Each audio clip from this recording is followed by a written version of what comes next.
हे पक्षी सह्याद्री सोडून कुठेच दिसत नाहीत, कारण हे आहेत प्रदेशनिष्ठ पक्षी.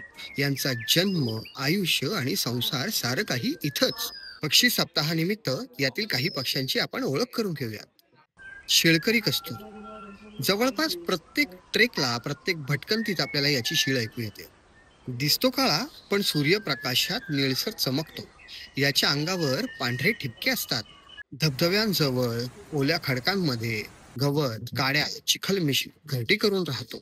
8 ते 10 वर्षांचं आयुष्य असलेला हा पक्षी मिश्र आहारी असतो.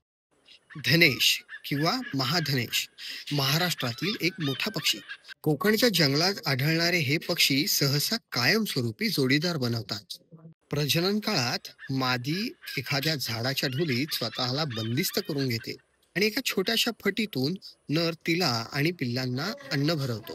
अंजीर, कीटक, सरडे, तर छोटे सस्तन प्राणी आणि इतर छोट्या पक्ष्यांची पिल्लं हे यांचं खाद्य असतं. हा पक्षी जवळपास 35 ते 40 वर्ष जगतो. नीलपंखी पोपट. लांब निळी शेपूट, पिवळी पाठ आणि गडद रंगाचे पंख असलेला पश्चिम घाटात आढळणारा हा खास पक्षी. नराची चोच लाल तर मादीची चोच काळी असते. हे गोंगाट करणारे पक्षी कळपात राहतात आणि कर्कश आवाज करतात. फळे, फुले, बिया खाणारा हा पक्षी 15 ते 25 वर्ष जगतो. तुम्हाला माहिती होतं का हे पक्षी प्रदेशनिष्ठ असतात म्हणून?